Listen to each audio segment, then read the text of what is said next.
Bom dia, pastor. Bom dia. Graça e paz a todos os irmãos. Perseverança na fé.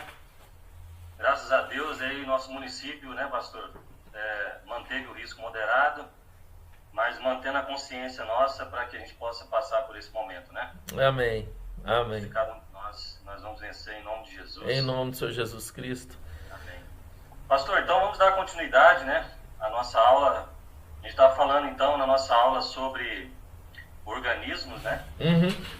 E organizações, está aí no slide aí, organismos, vou botar aqui, organização e o organismo, né? Isso. O nosso manual presbiteriano, ele fala sobre a organização da igreja, das congregações, não é? Isso. E nós começamos a falar sobre isso, ele fala sobre isso lá nos artigos 4º ao artigo 10. Exatamente. Da Constituição da nossa igreja. Nós vimos, né, os artigos 4º, né, falando sobre a igreja local, ela como uma comunidade. Tratamos aí das questões do que é esse termo comunidade, por que se prefere o termo igreja. Nós falamos isso aí, pastor. Falamos também sobre o movimento de igreja em células de G12. Fizemos algumas ponderações, né? E enfrentamos esse tema aí e apresentamos o entendimento da Igreja Presbiteriana do Brasil pelo seu Supremo Concílio a respeito do tema, né? E o pastor Camilo ressaltou aí que o tema foi enfrentado de forma muito piedosa e amorosa, né? Pela Igreja. E nós deixamos aí as resoluções do Concílio, Supremo Concílio, né? E da Comissão Executiva sobre o tema, para que os irmãos pudessem acompanhar no que toca a esse tema igreja, né? Depois falamos como que é organizado, né, a igreja, como que se organiza congregações, como que a igreja entende a forma de instalar ou de organizar igrejas e congregações, e a quem compete o cuidado dessas igrejas, dessas congregações, né? Nós vimos isso aí no artigo 4º, nos parágrafos 1º, 2º e 3º. A gente falou sobre isso aí, mostrando que a igreja se preocupa muito, né? Além das funções de quem compete organizar, dissolver, unir, dividir uma igreja e congregações, a gente disse que para que isso aconteça, é necessário que a igreja, a congregação ou a igreja, né, tenha estabilidade, tenha permanência, tenha condições e recursos, né, para se manter, né. Agora, nós falamos também quando ela não tem, o presbitério assume, a gente foi falando isso. E a gente chegou nesse ponto aqui, pastor, acho que foi aqui, que abrir pontos de pregação e congregações é um imperativo do conselho, né? Um conselho realmente ativo, né? Como diz aí o nosso irmão pastor Onésio Figueiredo, um conselho realmente ativo e consagrado, ele se preocupa em abrir pontos de pregação e de congregação, né? Para que a obra missionária possa também avançar na cidade. Então a gente falou sobre isso aí. Me dá uma parte, só lembrando, Roberto, nessa parte aí que porque a igreja, lembrando, né? A igreja entende que a gente falou sobre isso na aula passada, lembrando só, né? Que é uma melhor forma de missão, de evangelização, é através de uma criação de uma nova igreja, através de um pequeno grupo, onde vai ser um ponto de pregação e onde também vai se tornar essa igreja, né, futura igreja, ali onde vai ser uma bênção na comunidade onde é instalada, né?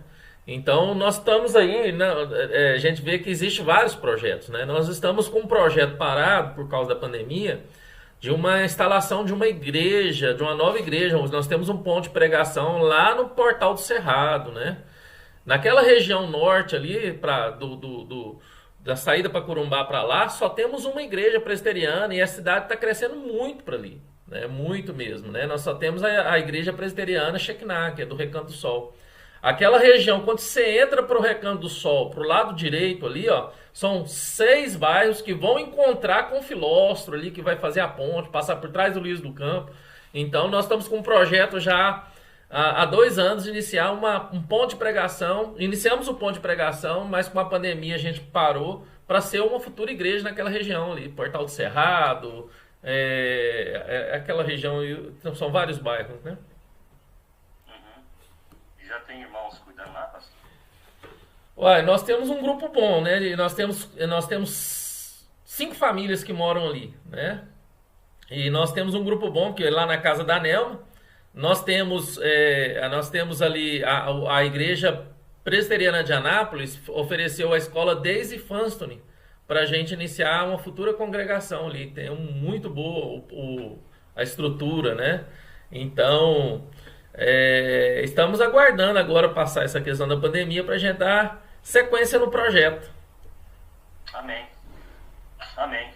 Glória a Deus. Então, revisando, né, irmãos, além desse ponto, dessa questão, né, do conselho, né, se preocupar com isso e priorizar isso, nós falamos também que uma comunidade cristã, né, deverá ser organizada, o artigo 5º da nossa Constituição diz que só pode ser organizada quando oferecer garantia de estabilidade, né, não só quanto ao número de crentes professos, mas também quanto aos recursos pecuniários indispensáveis à manutenção regular de seus encargos, inclusive as causas gerais, né, e disponha de pessoas aptas para os cargos eletivos, né. Essa é uma preocupação da igreja, né. Nós falamos sobre isso, né, pastor? Acho que entramos nisso. Citamos Eonésio, né, dizendo que ao examinar o requerimento para a organização de uma congregação e igreja, o presbitério deve observar atentamente 3 itens básicos, né: sustentabilidade, estabilidade E permanente. permanência, tá? Eu acho que a gente falou sobre isso, né, pastor, também? Falamos. Eu até citei o caso da congregação de Cocalzinho. Calzinho. É. Exato, perfeito, então. Falamos sobre isso aí também, irmãos, na aula passada. Se quiser ver mais detalhes, pode assistir a outra aula. Então, irmãos, aí entra aqui algumas resoluções que eu queria ler rapidamente com os irmãos, que eu acho que a gente não falou, para a gente terminar a primeira parte sobre a organização da igreja, né? Para a gente entrar na segunda parte, que é o organismo, que é o corpo vivo, que é o corpo de Cristo, que é a igreja, o corpo. Mas aqui, só falando sobre essa parte final aqui, sobre a necessidade dessas congregações serem sustentáveis, estáveis e permanentes, o Supremo Conselho, em 2018, ele aprovou um documento, né, a partir de uma consulta do Sínodo de Guanabara. Tinha uma proposta de emenda constitucional do artigo 88, exatamente esse artigo que a gente viu aí. Acho que a gente abriu esse artigo 88 aqui, irmão, tá? Os irmãos verem aqui. Aqui, eu não sei se eu colei o artigo 88. Tá aqui, ó. A funções privativas do presbitério organizar, dissolver, unir e dividir igrejas de e congregações e fazer que observe a Constituição da igreja. Foi feita uma pesquisa sobre isso aqui, do Sínodo de Guanabara. Aqui, ó. Vou colocar aqui. Tá passando aí, parceiro? Tá passando tranquilo. Isso, tá aí. Então, tá aqui, ó. Cadê? De Guanabara, emenda da proposta de emenda constitucional. Aí, o Supremo Conselho entendeu assim, que para a organização de uma comunidade cristãos em uma igreja local, necessário se faz a existência de garantias de estabilidade quanto ao número de crentes professos e recursos pecuniários. Ou seja, havia assim, uma pretensão de criar uma congregação ou uma igreja local sem que houvesse essas garantias de estabilidade. Então, o Supremo Conselho entendeu que era necessário manter e cumprir a Constituição nesse ponto, tá? Para que pudesse uma igreja ser organizada de forma saudável, né?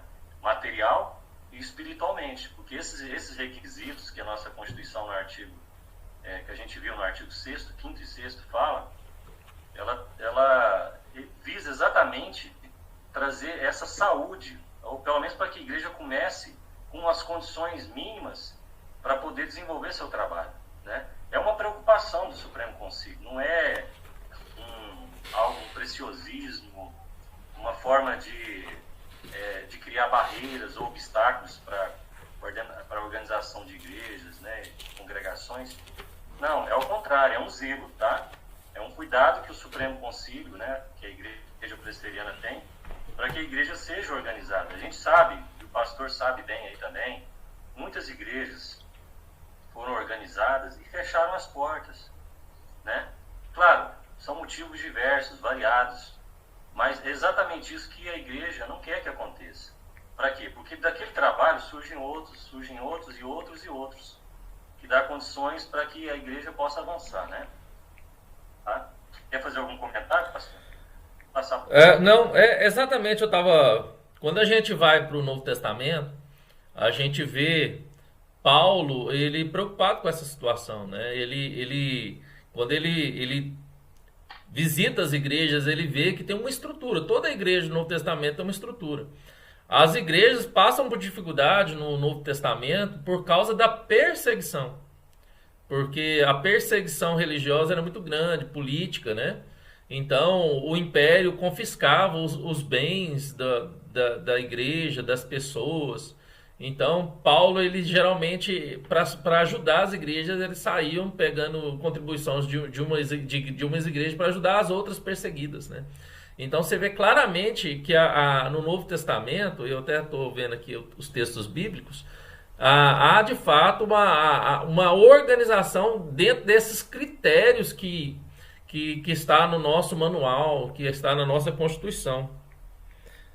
Então, é excelente. A igreja de Colossos, a igreja de Éfeso, a igreja de Filipenses, né? Uhum. Então, assim, essa fica claro, né? E o apóstolo Paulo, essas viagens missionárias dele, todas tinham esse viés, né? Todas. Firmar igrejas, estabelecer igrejas, né?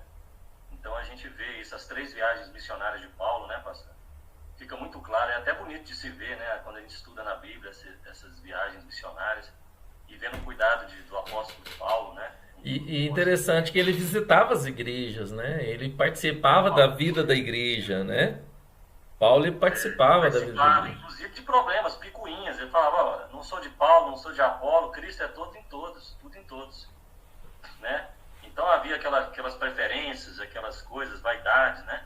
E visitando e cuidando, né, pastor? É maravilhoso, né?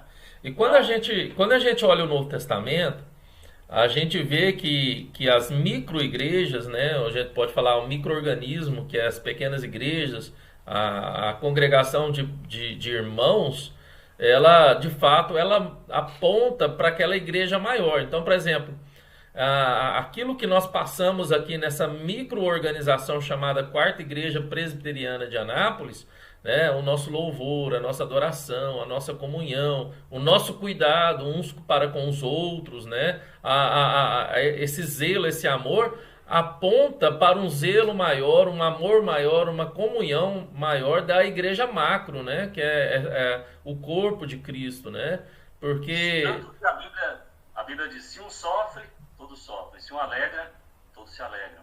Se um dedinho está doente, todo o corpo sente, né?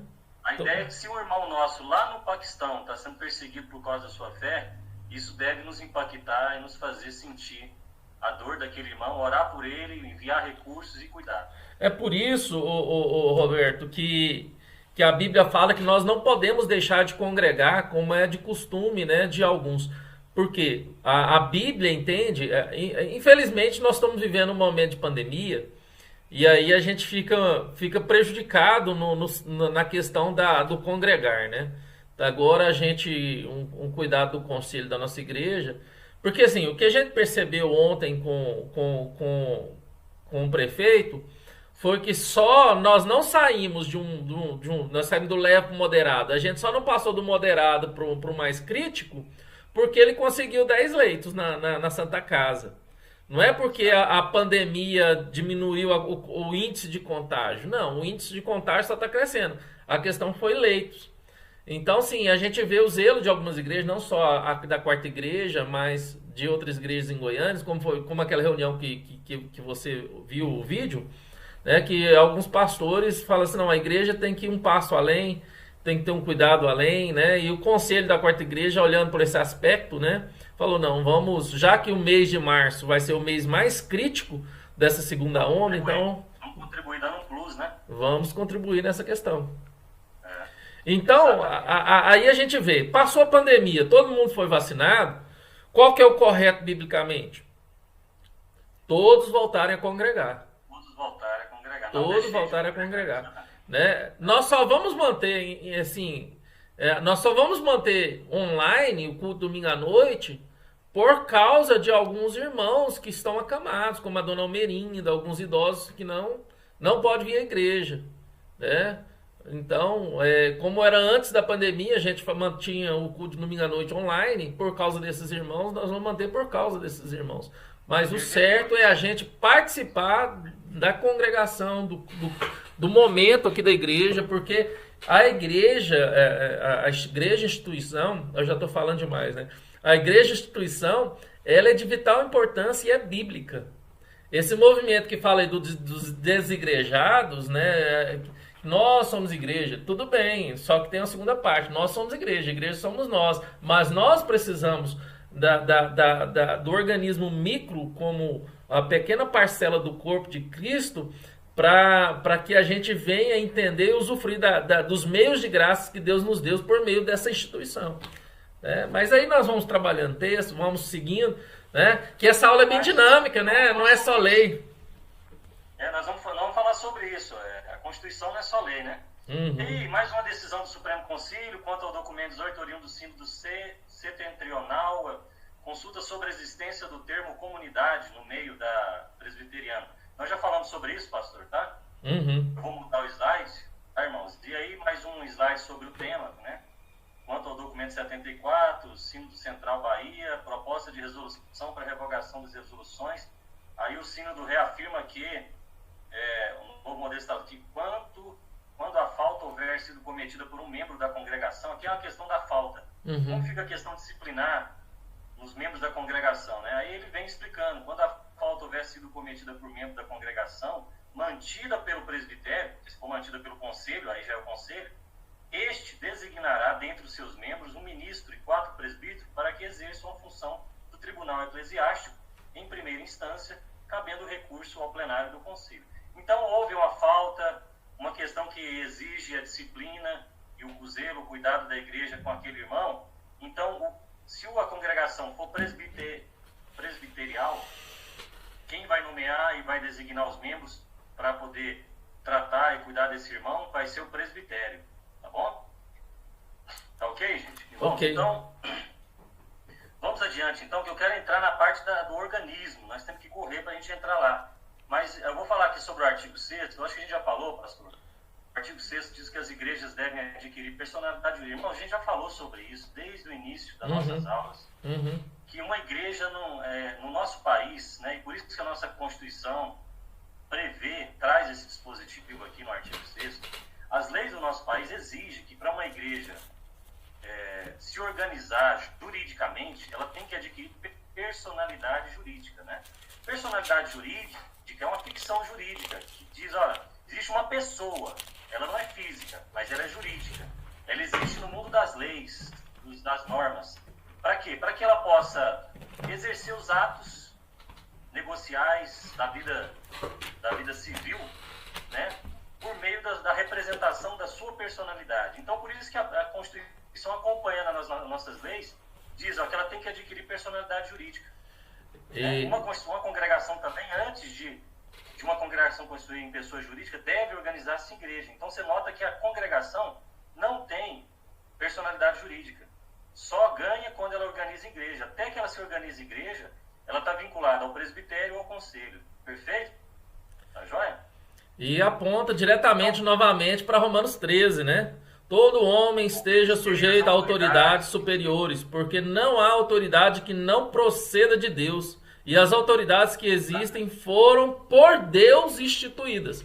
A autoridade tanto são pessoas que representam as leis, né? E que fazem com que as leis sejam cumpridas, né? Sejam tanto as autoridades do poder legislativo, como o judiciário, como o executivo, né? Exatamente. E é por isso que aí, obedecendo a nossa Constituição, obedecendo a nossas leis, que prevê o seguinte, tá vendo? O Código Civil, o nosso Código Civil, prevê, são pessoas de jurídico e direito privado, as organizações religiosas. E como que ela se constitui uma pessoa jurídica? Começa a existência legal da pessoa jurídica de direito privado, no artigo 45 do Código Civil. Começa a existência legal da pessoa jurídica de direito privado com a inscrição do seu ato constitutivo. Certo? Qual que é o ato constitutivo? É o estatuto da igreja. Depois da assembleia, votando e tal, todo aquele procedimento. Depois pega tudo isso, esse documento, ata de presença, tudo e leva no cartório. Depois da inscrição do ato constitutivo no respectivo registro. Precedida, quando necessário, da autorização para averbação do Poder Executivo. Não é o caso das igrejas. Ninguém pode obrigar a igreja a ter autorização para averbar. Tá bom? A igreja não é obrigada a fazer isso, a segunda parte aqui. Somente registrar. Eu não vou entrar em mais detalhe, irmãos. Aí nós poderíamos dizer aqui como que é constituída uma igreja, tá vendo? Ou uma congregação. Antes de ser igreja, como é organizada uma congregação? O conselho cria a congregação, registra em atas informações sobre a criação, espaço físico, número de pessoas, membros habilitados para a liderança, os responsáveis capazes pelo ensino religioso, a relação de membros da igreja que reside próximo do local. É o que o pastor acabou de falar, né, pastor? Nome que se quer dar à congregação. Depois dela for criada oficialmente por uma ata, o conselho marca de hora, local, para proceder uma cerimônia de organização em culto. Percebe? Quantos procedimentos? Só uma abertura. Olha que interessante. A igreja presbiteriana, ela registra tudo em ata. Porque a ata, além de ser um documento que tem que ser registrado em cartório para ter validação, e nós registramos, né? Ela serve também como um histórico da igreja. Essa semana, um advogado que é professor lá em Brasília, é um advogado renomado, cara. Dr. Timóteo, ele dá aula em faculdade de Direito em Brasília, me mandou uma mensagem. Pastor, eu vou me casar, eu fui batizado quando era criança aí na igreja, e eu precisava de uma declaração da igreja falando que eu batizei na igreja aí. E meus pais dizem que eu batizei em novembro de 1981, através do pastor Antônio Cacheta.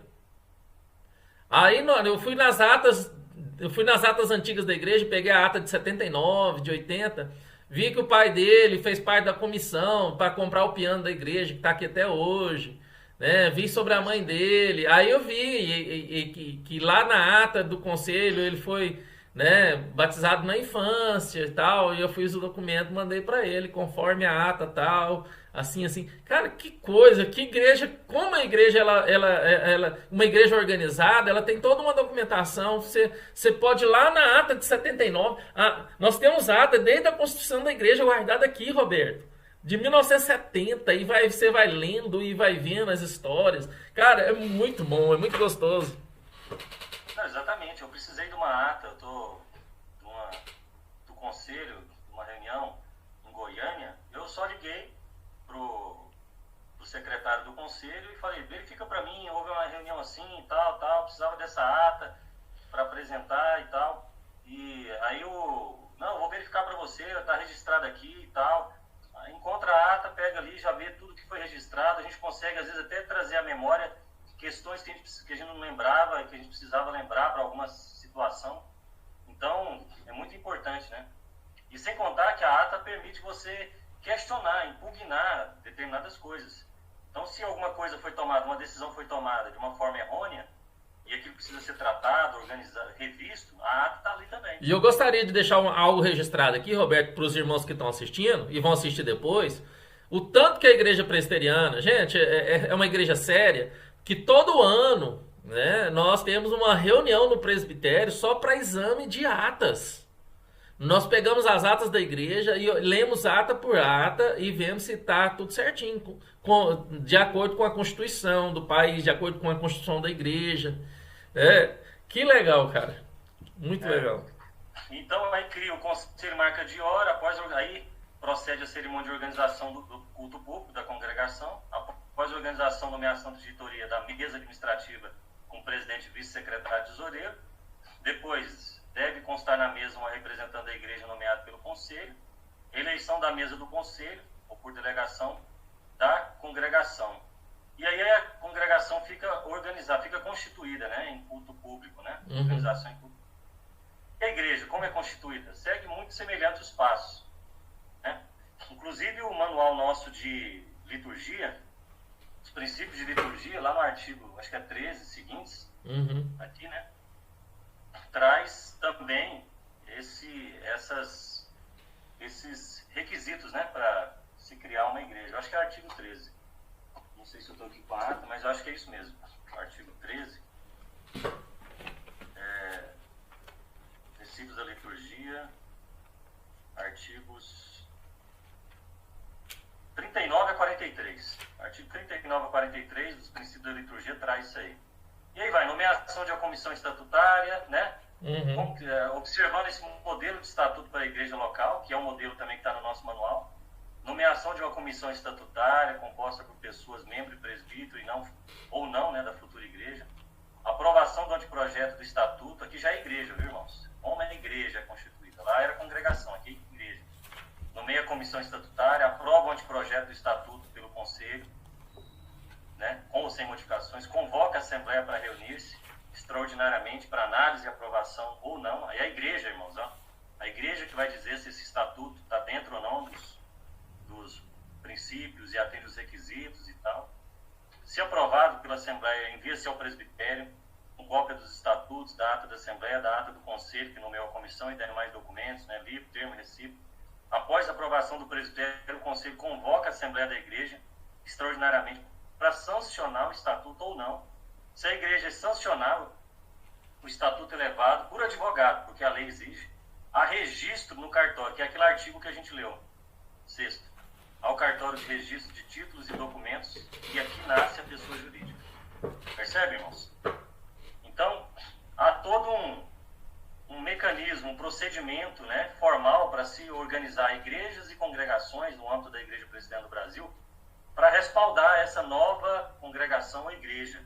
E ela poder fluir, crescer e trabalhar, e já começar com condições de crescer e de abençoar ali os membros e a comunidade local e o bairro, né, que ela está inserida. Tá bom, irmãos? Essa parte aqui era a parte sobre a organização.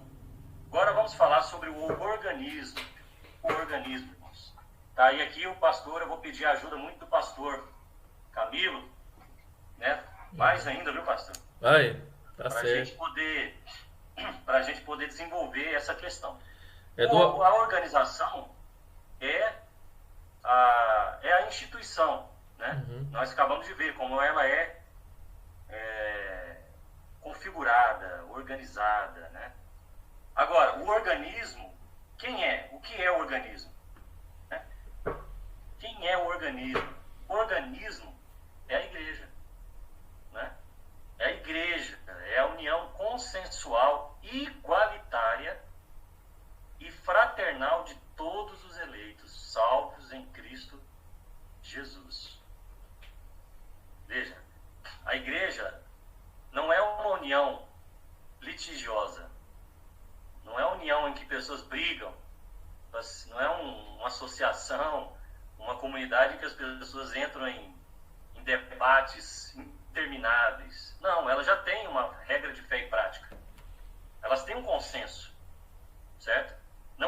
A igreja não é um ambiente em que as pessoas são tratadas pela sua condição social ou pela sua capacidade econômica, financeira ou intelectual. Não. Na igreja todos são iguais, certo? E na igreja uns cuidam dos outros. É uma união fraternal de todos os chamados por Cristo, né? Salvos em Cristo Jesus. E aí, pastor, caberia muito bem a gente abrir o livro de Efésios, se quiser ler aí. Efésios, irmãos, eu convido os irmãos a abrir Efésios, né? Capítulo 2, tá? Dos versos 11 ao verso 22. Ele vai descrever a igreja, né? Descreve a igreja. Pode ler aqui? Pode ler, pastor. Os irmãos abrem Efésios 2, do 11 a 22, está assim. Portanto, lembrai-vos de que outrora vós, gentios na carne, chamados incircuncisão por aqueles que se intitulam circuncisos, na carne por mãos humanas, Naquele tempo estáveis sem Cristo, separados da comunidade de Israel, estranhos às alianças da promessa, não tendo esperança e sem Deus no mundo. Mas agora, em Cristo Jesus, vós que antes estavais longe, fostes aproximados pelo sangue de Cristo, porque Ele é a nossa paz, a qual de ambos fez um, e tendo derribado a parede da separação que estava no meio, a inimizade, aboliu na sua carne a lei dos mandamentos na forma de ordenanças, para que dos dois criasse em si mesmo um novo homem, fazendo a paz e reconciliasse ambos em um só corpo com Deus por intermédio da cruz, destruindo por ele a inimizade. E vindo, evangelizou paz a vós outros que estáveis longe, e paz também aos que estavam perto, porque por ele ambos temos acesso ao Pai em um espírito. Assim, já não sois estrangeiros e peregrinos, mas concidadãos dos santos, e sois da família de Deus, edificados sobre o fundamento dos apóstolos e profetas, sendo ele mesmo Cristo Jesus a pedra angular, o qual todo edifício bem ajustado cresce para o santuário dedicado ao Senhor, no qual também vós juntamente estáis sendo edificados para a habitação de Deus no Espírito. Aleluia! Glória a Deus! Veja que Paulo fala aqui como que essa igreja nasceu, né? Da união de gentios e judeus, né? Unidos pela cruz de Cristo. A cruz de Cristo trouxe paz. Ela é esse elemento reconciliador, né? Exatamente. Uma família, Paulo fala, né? Família de Deus. E interessante, a palavra reconciliou, né? Reconciliou com Deus e reconciliou com o próximo, mostrando que a igreja, como corpo, ela é um local de reconciliação, um local de paz, de misericórdia, de amor, né? É interessante observar exatamente essa questão. Quando aqui na Bíblia, eu não vou pregar não, porque senão atrapalha a nossa aula, mas aqui vem um aspecto aqui que veio na minha mente, do versos que nós lemos, aonde Deus concede a sua rica misericórdia aos rebeldes, reconciliando, aquilo que eu falei, reconciliando com ele e reconciliando com o próximo, mostrando o sinal da ação de Deus da salvação. Então, a inimizade aponta para a perdição, para não salvação, e o amor e a misericórdia e a paz e o reconciliar aponta para a salvação, né? Mostra a salvação. Então, Roberto, isso é maravilhoso. Isso é maravilhoso. Exatamente, ele fala aqui no verso 16: e reconciliar-se ambos em um só corpo com Deus. Ambos, né, aqueles que viviam em inimizade, em guerra, Deus reconcilia formando a sua igreja, né? Exatamente. Por isso que fala da igreja universal, né? O credo apostólico, né? O credo apostólico. E aí, irmãos, a igreja... Então, se a igreja... se a gente diz que a igreja é uma união consensual, né? Essa união igualitária e fraternal de todos eleitos, né? Salvos em Jesus. O que mais a gente pode dizer dessa igreja? Né? Você lê pra gente, pastor? E o John MacArthur Jr. Tamanho. Não somos fundamentalmente uma organização, mas um organismo. Somos um corpo. Olha que coisa linda, né? Nós falávamos na primeira parte da aula sobre a organização, né? A parte legal aí. A parte legal, né? Para quê? Para que a gente possa ter a estrutura para a gente trabalhar, para a gente se organizar, mas na essência nós somos um organismo vivo, essa é uma figura apresentada na carta de Efésios, viu, pastor? Exatamente. É o corpo de Cristo, né? A gente Deus, quando a Bíblia fala isso, com isso Deus está querendo indicar que a gente é um organismo que cresce, que funciona, que reage, que está ativo, que está em movimento, que responde ao comando, né, da sua cabeça, que é Cristo, né? Cada um de nós tem a parte ativa nesse corpo, né? E todos nós dependemos um dos outros. Por isso que esse comentário do John MacArthur aí, né? Que a gente é um organismo, um corpo, né? O fato da gente ser um corpo constitui a nossa identidade própria, né? Isso não é encontrado no Velho Testamento, viu, pastor? Não é encontrado no Velho Testamento. Exatamente. É encontrado, é um conceito do Novo, que pertence à igreja, né? Do Novo Testamento. O conceito do corpo, que encontra com um tema, né? Que parece... ele sempre prevalece a ideia de unidade do corpo, né? Deste corpo. E a nossa confissão de fé, ela tem um capítulo que trata só da igreja. Um capítulo todinho, trata só da igreja, né? A nossa confissão de fé. Que maravilha, rapaz. Que coisa maravilhosa. Não, e aí, veja, como que essa igreja, vamos continuar dizendo o que é a igreja. A gente, né? Uhum. A gente está aqui dizendo o que é a igreja. A gente viu lá que essa igreja é uma união consensual, igualitária, fraternal, e ela é um organismo vivo, né? O que mais a igreja é? Né?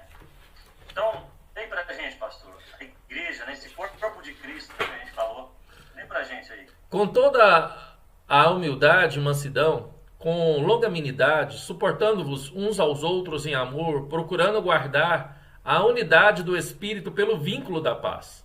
Há um só corpo e um só Espírito, como também fostes chamados em uma só esperança da vossa vocação.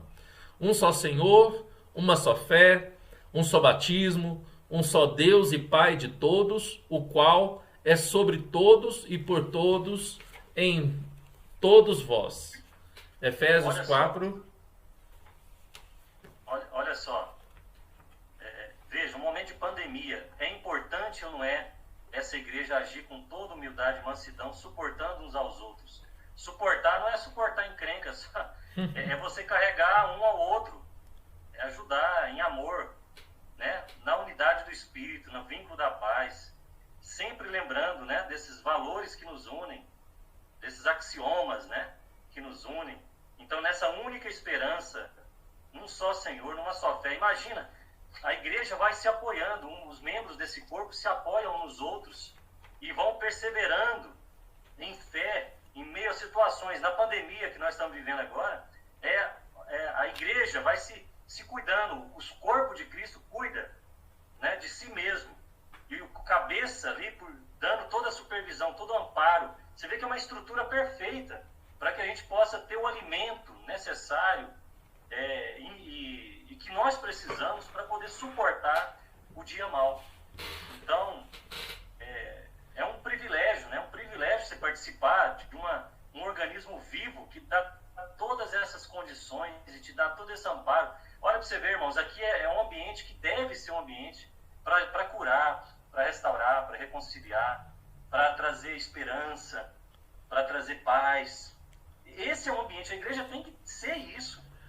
Se ela não estiver sendo isso, ela tem que rever tudo. Ela não está ligada ao corpo, ao cabeça, que é Cristo, né, pastor? É interessante que cada membro ele deve ter como desafio procurar sempre guardar a unidade do Espírito pelo vínculo da paz. Olha que é isso. É a paz, sempre. A paz deve ser de fato a base, o motivo, a força motriz que vai fazer com que, né, para tudo acontecer na igreja, né? A gente fala assim muitas vezes, né? Tem uma frase que talvez pode ter sido inspirada aí, né? Melhor ter paz do que ter razão, né? Eu creio assim que a paz ela deve de fato motivar a usar a razão de forma que gere paz, né? Peraí, eu vou brigar por causa da minha razão, meu ponto de vista não. A paz ela deve ser de fato, olha, eu devo lutar pela paz. Todo membro do corpo de Cristo deve lutar pela paz. E essa paz tem que ficar claro para cada um de nós, individualmente, como cristãos, que essa paz não é a paz do mundo, é a paz de Cristo. A minha paz vos dou, não a dou como o mundo dá. Esse vínculo da paz é o vínculo da paz que deriva, que sai como seiva, né? Da raiz, da fonte que é Cristo. Tem que ser essa paz. Toda vez que essa paz ela estiver calcada no mundo, em alguma segurança do mundo, em algum recurso do mundo, ela está fadada a ser uma paz que no final pode não sustentar a igreja. Com certeza não sustentará a igreja, porque a única paz que sustenta os irmãos, a igreja, o corpo de Cristo, é a paz de Cristo, né? Então, Que excede todo entendimento. excede todo entendimento. Então, a gente não pode se desviar dessa paz. A gente às vezes busca paz em outras coisas, né? Busca paz na vacina, busca paz e segurança, né? Na empresa farmoquímica, nos recursos que a gente pode ter. Isso tudo Deus dá pra gente. É importante. A gente vai se beneficiar com isso, com a medicina, né? Com hospitais, com leitos e tal. Temos que agradecer a Deus por isso e temos que louvar a Deus por isso, né? Mas a nossa segurança final, a paz final, que tira de nós toda a ansiedade e que nos dá segurança e paz e esperança, tem que ser essa paz de Cristo, né? Tem que ser, porque vai ter momentos que nós não vamos ter esses outros recursos, né? Ou eles vão falhar, e aí vai permanecer a paz maior, a paz que realmente sustenta a nossa vida, que é essa paz de Cristo. E por isso os discípulos ficaram temerosos no início, mas quando eles entenderam isso, eles tiveram coragem de inclusive perder suas próprias vidas por amor a Deus, por amor a Cristo. Porque eles entenderam esse vínculo. A segurança deles já não estava nesse mundo mais, agora a segurança deles estava na eternidade, já estava em Cristo. Para eles, para o apóstolo Paulo, viver era lucro, morrer era Cristo, né? Então ele vai percebendo, essas coisas vão ficando muito claro na mente do cristão, e ele consegue viver e avançar, e ser enviado, e amar, e viver e morrer, e se alegrar em Cristo, em Deus, né? Paulo fala, né, que eu estive em naufrágios, em perseguições, levei chibatadas, fui humilhado, ultrajado, angustiado, padecer em naufrágios, não sei quantas vezes, tal, mas em tudo isso me alegro por sofrer por Cristo, né? O apóstolo Pedro diz, né, na sua carta, 1ª, 2ª Pedro, ele diz, olha, não sofra ninguém como malfeitor, como se quem intromete em negócios alheios, mas se sofrer por Cristo, bem-aventurados, felizes vocês são. Então, olha, você ver, essa é a paz, esse vínculo, a gente tem que sempre voltar para essa paz. Não permitir que a falsa segurança e paz do mundo tome o nosso coração e a gente se apoie nela e deixe a paz de Cristo, que é realmente a paz eterna e que dá realmente a segurança verdadeira, se afastar das nossas vidas, né? Então o apóstolo Paulo diz isso aí, pastor. Ó. O apóstolo Paulo em Efésios 4, lá no Efésios 2, quando a gente leu, até o final do capítulo 3, Paulo vai tratar do que nós somos, viu, pastor? E você deve ver, deve estar olhando aí o texto, os irmãos que estão com o texto aberto, ele trata do que nós somos em Cristo. Aí quando chega no capítulo 4, aqui em Efésios capítulo 4, a gente começa a ver como a gente deve agir, né? Então divide o livro em duas partes, se a gente for analisar, fazer uma exegese aí, pastor, né? Tá me ouvindo, pastor? Tô te ouvindo. Eu tô com tanta coisa na cabeça que eu tô pensando aqui, gente, eu tenho que ponderar, Então, porque senão as nossas aulas elas vão ser muito grandes. Eu tô ouvindo. O apóstolo Paulo divide o livro, pastor, em duas partes. Uma parte em que a posição nossa em Cristo, e a segunda a nossa prática, que já começa no capítulo 4. O que nós devemos fazer e viver, como devemos reagir e nos posicionar como cristão, qual é o nosso comportamento, a nossa conduta, a nossa prática diante dessa paz. Agir com humildade, com mansidão, com e tudo isso, Roberto, traz... conquistado tudo isso em Cristo, então a gente deve agir assim. E tudo isso deve trazer para nós, Roberto, quando a gente olha para a igreja como organismo, não somente organização, porque assim, muitos olham para a igreja apenas como organização. Né? Exatamente. É legal fazer esse, né? É legal ter essa separação para a gente poder mostrar que tem um organismo importante E tem tem a organização, é importante, e tem o organismo, que é mais importante ainda, que é o foco principal, né? Mas a organização, ela é importante também. É fazer esse paralelo, porque às vezes um dá mais prevalência num do que no outro, né, pastor? Às vezes surge o legalismo, às vezes uma alienação por conta da gente deixar uma coisa ou outra de lado. Sabe o que eu vejo? Assim, a gente tá na vida de pastor há muito tempo, né? Ser de presbítero também. Eu vejo em algumas pessoas, principalmente algumas pessoas que são muito críticas às questões da igreja, que elas apenas estão vendo só a parte da organização. Porque quando a pessoa ela começa a entender o que é a igreja, organismo, essas críticas elas vão se dissolvendo. E ela se torna parte, porque ela vê como parte do corpo, do organismo. Exatamente. E aí entender que a organização ela se presta unicamente em contribuir para que o organismo cumpra a sua missão. Olha para você ver, o nosso catecismo maior de Westminster, né? Ele pega ali o que a Confissão de Fé trabalha, da pergunta 61, ele trabalha a igreja visível, vai até para 66, ele já, da 64, ele já trabalha a igreja invisível, vem trabalhando a igreja justamente naquilo que nós estamos falando. A nossa Confissão de Fé é na forma de catecismo, né? Então, é muito importante. É muito importante e é um desafio para o membro olhar para a igreja não apenas como organização, mas como organismo. E não pode, assim, é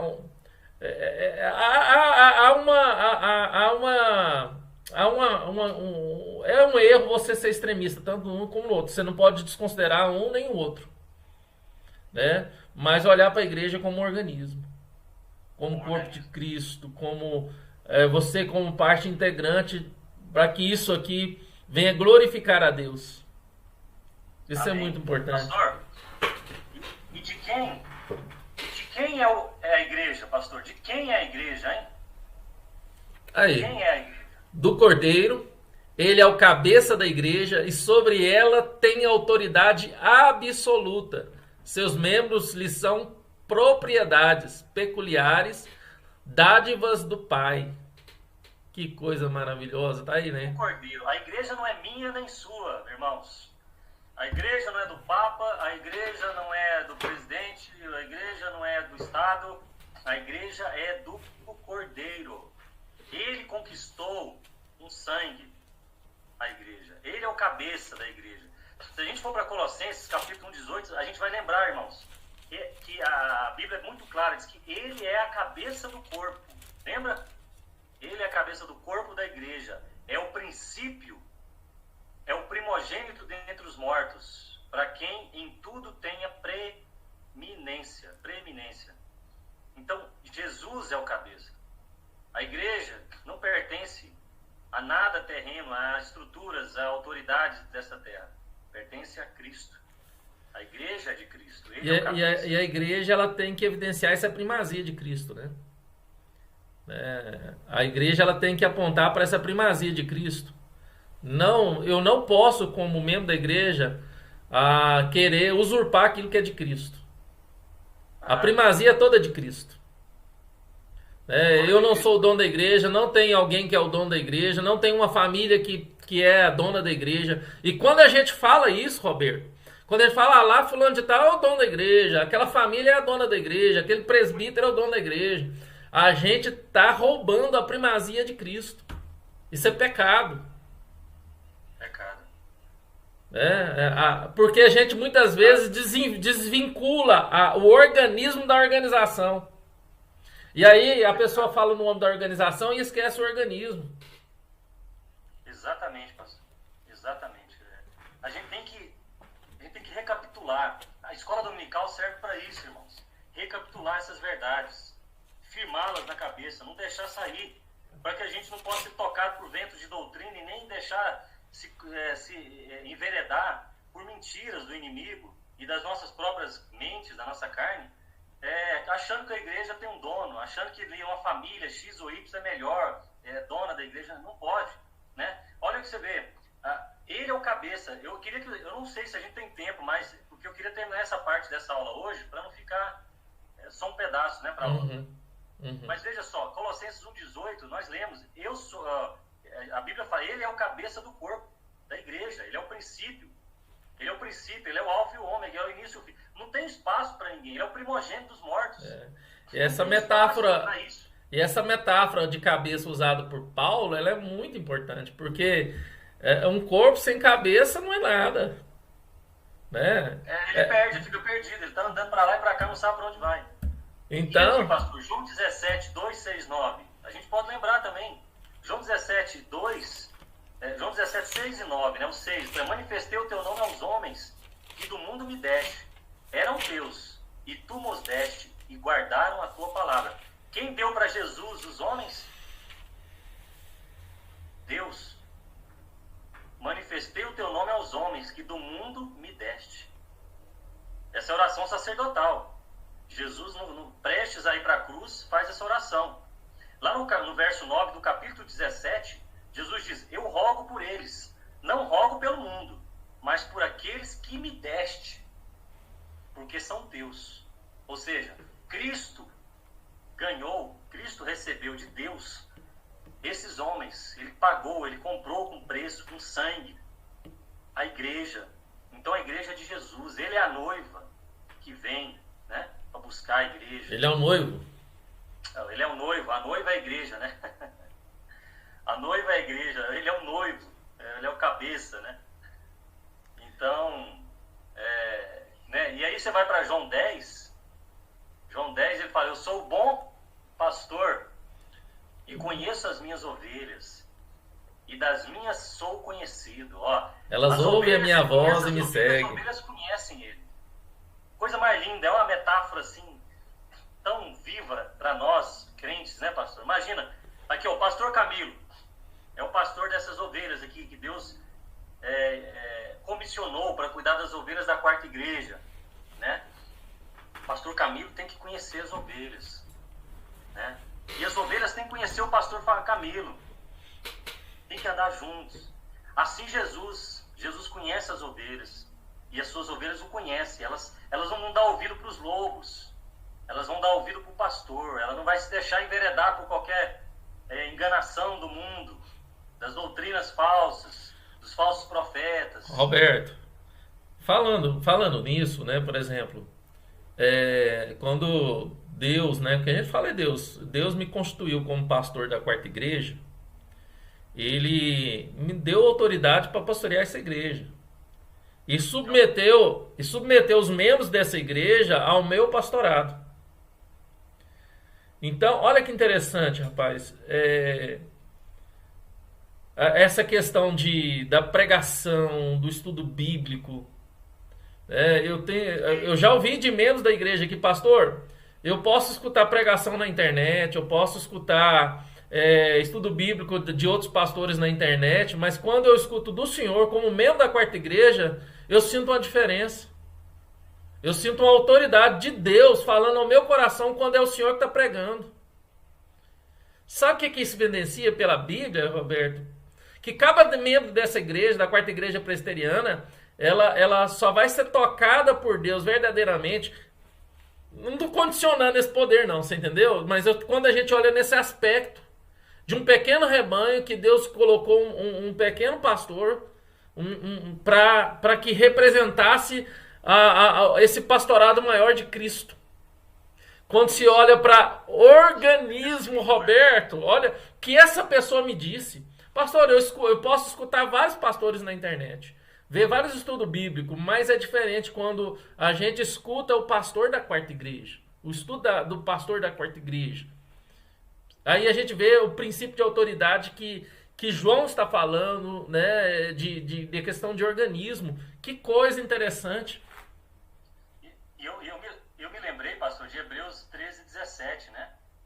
Que o autor aos Hebreus diz assim: sede obedientes aos vossos líderes espirituais e submissos à autoridade que exercem, pois eles zelam por vocês como quem deve prestar contas de seus atos, para que ministrem com alegria e não murmurando, porque desta maneira tal ministério não seria proveitoso para vós outros.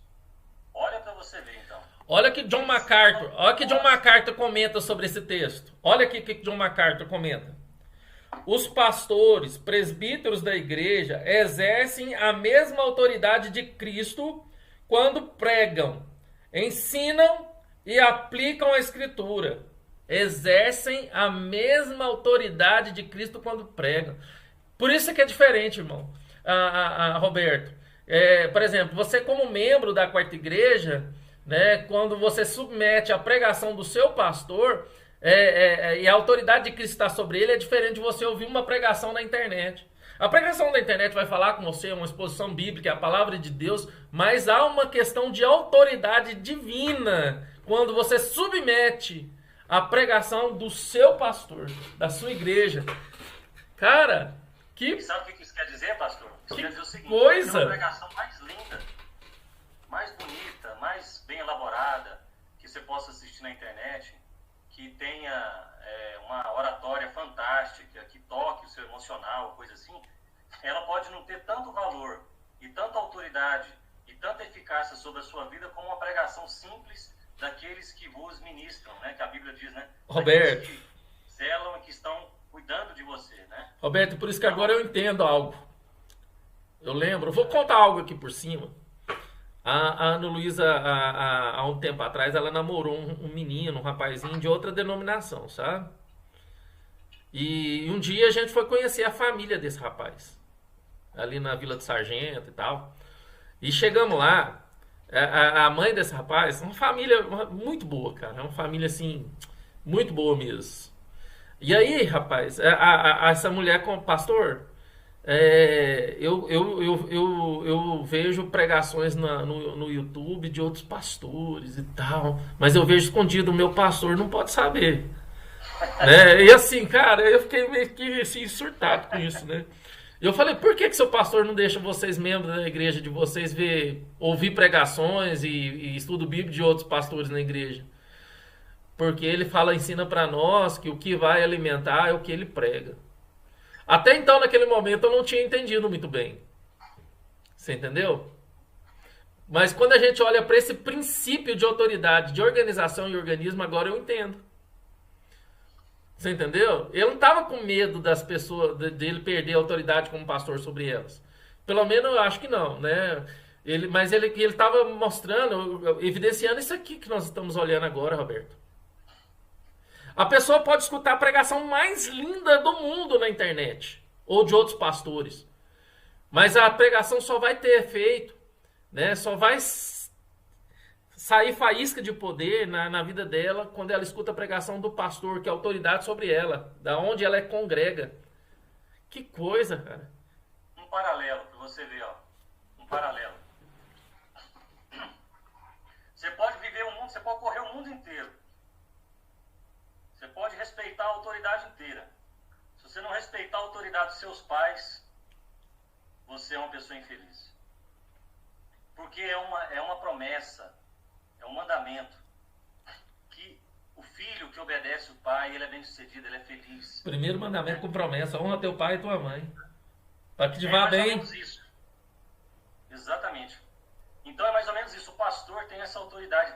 Eu sempre fui muito piedoso com isso, pastor. Mesmo um pastor que às vezes eu não concordava com algumas coisas e tal, mas eu me mantinha nessa condição. Pode perguntar a qualquer pastor que eu trabalhei com ele, pastor Wellington, pastor Israel, pastor Camilo, o Camilo está aqui, pastor Eliel, né? Pastor Marlúcio, pastor Porto. Todos esses pastores com quem trabalhei, eles sabem. Eu tinha alguma diferença, eu chegava neles, conversava com eles, porque eu sabia da importância de ter esse cuidado, esse zelo, né? Essa submissão pastoral, né? Porque isso faz a diferença na nossa vida, gente. Porque nós somos chamados para viver em paz. Você vai criar guerra com seu pastor como ovelha? Isso. Cara, pra você ver, agora a gente entende que há uma autoridade espiritual de um pastor local sobre a vida de seus membros. Que maravilha. Importante. A Janina aqui participou. Olha aqui o que a Janina escreveu. eu vi muitas pregações de de outras igrejas. Hoje não consigo mais porque a minha igreja é diferente e me ensina muito, né? A Janina escreveu aqui nos comentários. Amém. Glória a Deus por isso, né? Pastor, maravilha, o tema é muito bom. Vamos continuar aqui, vai terminar, só falta uns 2 slides só. Vamos continuar, pra gente terminar. Vamos lá. Onde está e de quem se constitui a igreja? Onde a igreja está? Vamos lá. Vamos. A igreja está no mundo. Constitui-se de pecadores regenerados, seres humanos frágeis como os demais, mas não é do mundo e nem a ele pertence. Sua dimensão e essência são eterna e espiritual. Glória a Deus. Dá até vontade de orar em línguas, né? Glorion de Labás. Meu irmão, minha irmã, você foi regenerada, não foi a partir de semente perecível, mas imperecível por meio da palavra de Deus, que é viva e poderosa por toda a eternidade. 1 Pedro 1:23, amém? Amém? Amém. Olha só, João 15:18. Se o mundo vos odeia, sabei primeiro que ele odiou a mim. Se vós fosseis do mundo, o mundo amaria o que era seu, mas porque não sois do mundo, antes eu vos escolhi do mundo, por isso é que o mundo vos odeia. Mas sempre lembrando, irmãos, nós fomos regenerados não a partir de uma semente perecível, mas uma semente imperecível, por meio da palavra de Deus. E o que os irmãos estão fazendo aqui agora? Ouvindo a palavra de Deus, que é viva e poderosa para salvar e para nos levar à eternidade. Roberto. Então, olha para você ver, Roberto.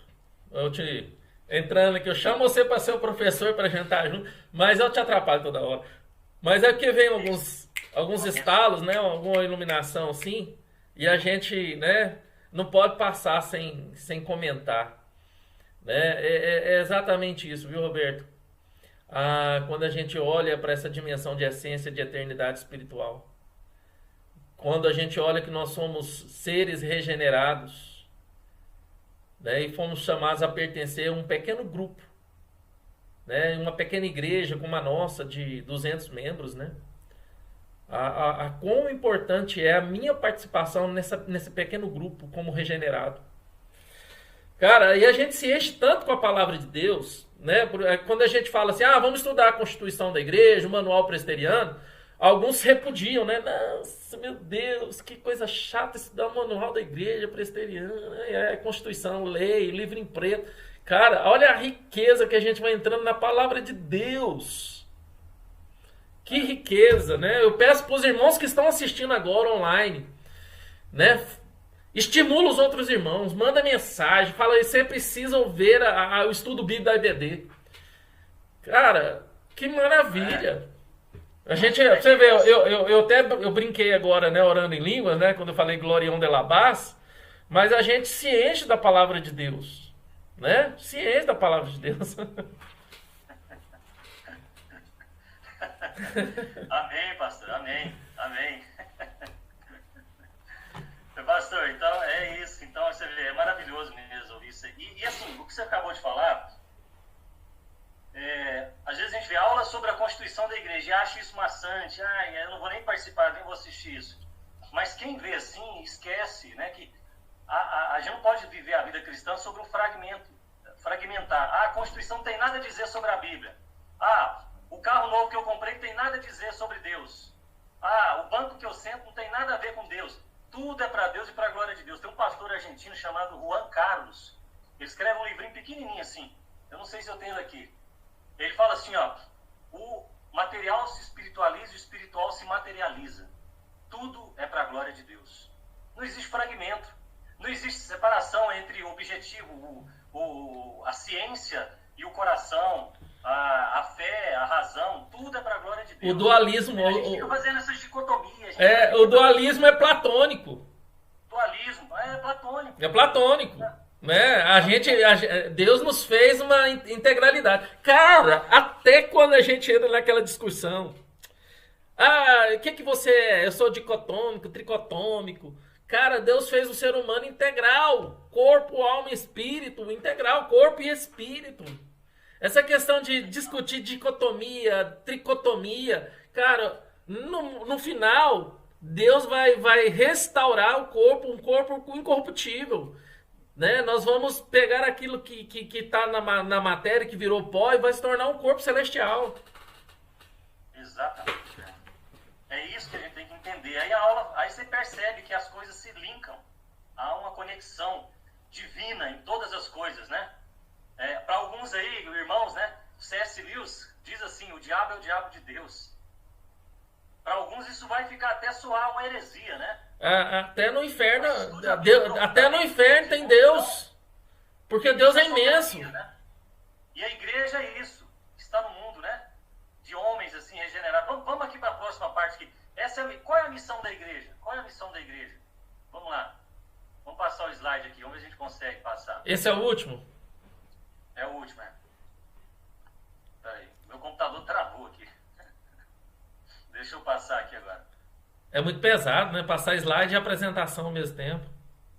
Ele tá... Deixa eu aqui... Deixa eu fazer o seguinte. Enquanto você vai mexendo aí pra arrumar, deixa eu só fazer um adendo aqui com os irmãos. Enquanto você vai arrumando aí, que você conseguir. Então, irmãos, quando a gente olha para a igreja como organismo, né, não só como organização, a gente entende que nós somos nós somos parte de algo maior, indescritível, que nós vamos entender na eternidade. E aquilo que nós vivemos como pequena fração de um pequeno organismo aqui, de uma pequena igreja como organização, aponta para algo maior, maravilhoso, que nem olhos viram e que nem ouvidos ouviram o que Deus tem preparado para os seus. Dá até vontade de chorar, viu, Roberto? Eu sou muito emotivo. É maravilhoso, né, pastor? Eu sou muito emotivo. Lê para nós, pastor. Hã?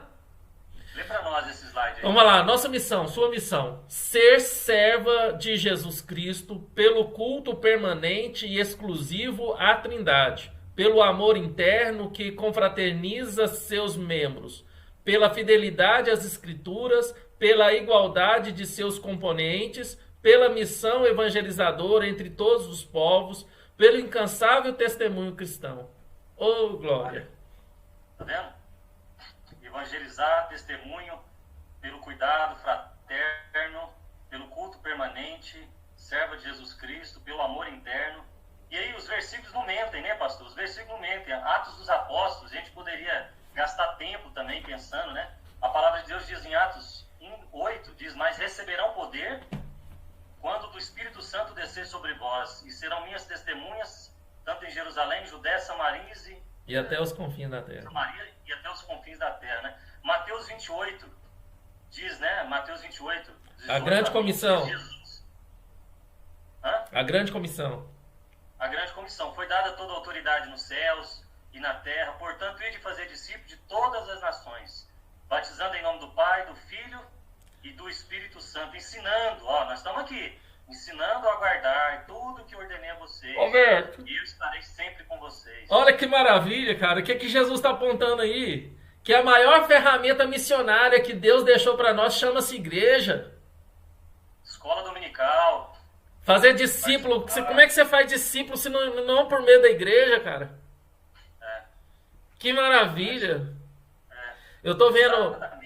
Só fazer uma... A gente não pode negar, né, pastor, a igreja. A gente quer negar a organização e acaba negando a própria igreja como organismo. Infelizmente, há muito isso. Cara, que maravilha. Então, tem que valorizar, né? Olha só, Romanos 10, 13 e 15. Porque todo aquele que invocar o nome do Senhor será salvo. Como, pois, invocarão aquele a quem não crerem? E como crerão naquele quem não ouviram falar?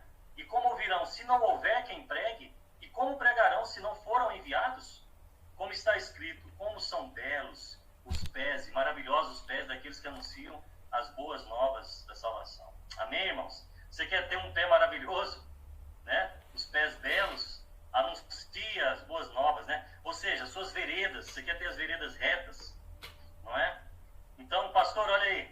E esse slide aqui que eu estou querendo transmitir, mas acho que no final da aula aí ficou bem pesado. Vamos ver se vai passar. Você sai e faz de novo aí. Tem que ser. Enquanto eu conto esse testemunho aqui, né? A gente vê, por exemplo, muitas pessoas, né, querendo batizar e entrar na sala de catecúmenos, se preparar para o batismo, e continuar crescendo, né, nessa graça, nesse conhecimento, né? Nós estamos aí com o desafio de discipular e batizar o namorado da Ana Luísa, né? Então ele tá na aula aí já com o Daniel, quer batizar, quer, né, se tornar membro da quarta igreja. Amém, glória a Deus. É, Conseguiu acho que aí? vai agora aí. Foi aí? Foi. Aí, seu destino?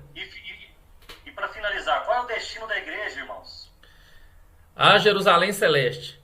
Na verdade, não temos aqui cidade permanente, mas buscamos a que há de vir. Né? Hebreus 11, 13 a 16. A igreja é peregrina e forasteira neste mundo. Seus membros são transeuntes, caminham guiados por Jesus Cristo para a pátria celestial. A igreja é o povo de Cristo em pleno êxodo. O Pai nos aguarda à porta de nossa verdadeira e definitiva morada.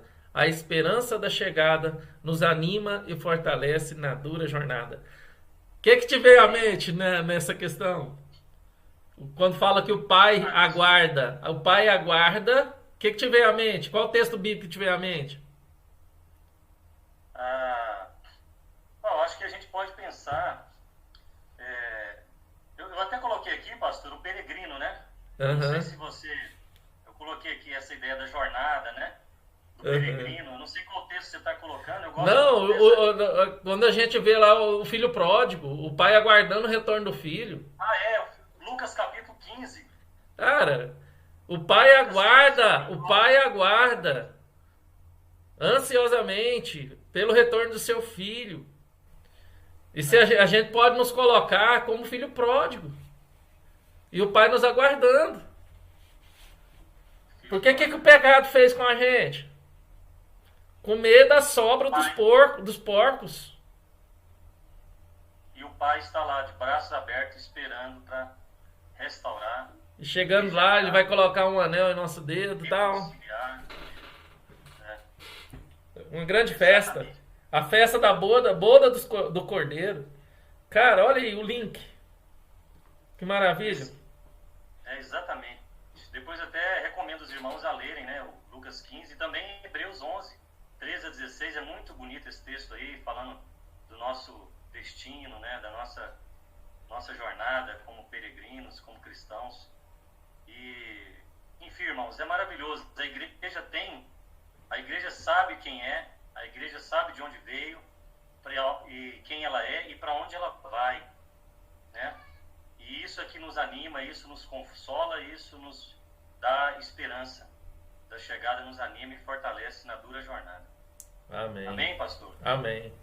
Fica aí as recomendações aí para os irmãos lerem alguns livros. Eu acho que o nosso sistema está bem carregado aqui agora, mas os irmãos lerem O Peregrino, né, que é esse livro aqui, tá? John Boyer. É um livro John Bunyan, né? Eu tinha ele. Tá lá com a Ana Luísa, eu tenho ele. Quando se fala se vem numa caixinha cheia de esqueci box, né? É uma coletânea, né? Isso. Então, Roberto, ora aí agradecendo a Deus pra gente terminar. Vamos sim, vamos orar, pastor. Deixa eu só terminar a aula aqui com os irmãos aqui no nosso sistema, para que... Vou colocar aqui, vamos orar então.